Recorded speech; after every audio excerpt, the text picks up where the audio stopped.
শত্রুর গণিয়ে আসা ঝড়ের মুখে নবী মুহাম্মদ সাল্লাল্লাহু আলাইহি ওয়াসাল্লাম একটা অলৌকিক ঘটনার জন্য আল্লাহর কাছে দোয়া করলেন।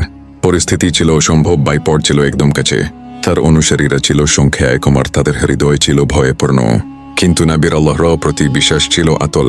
তখন আল্লাহ আসমানকে আদেশ দিলেন, প্রবল বর্ষণ শুরু হলো, কিন্তু বৃষ্টি পড়ল শুধু শত্রুর শিবিরে। মাটি কাদায় ভরে গেল, চারপাশে নেমে এলো বিশৃঙ্খলা। এক ভয়ঙ্কর জোর বইতে লাগলো, যা তাদের তাবু চিরে ফেললো এবং আগুন নিভিয়ে দিল। অন্যদিকে মুমিনদের উপর নেমে এলো শান্তি ও নিরাপত্তা। আল্লাহর পক্ষ থেকে আদৃশ্য ফেরেশতার বাহিনী যুদ্ধে অংশ নাইল, শত্রুদের হৃদয়ে ভয় ঢুকিয়ে দিল এবং ঈমানদারদের শক্তি বাড়িয়ে দিল।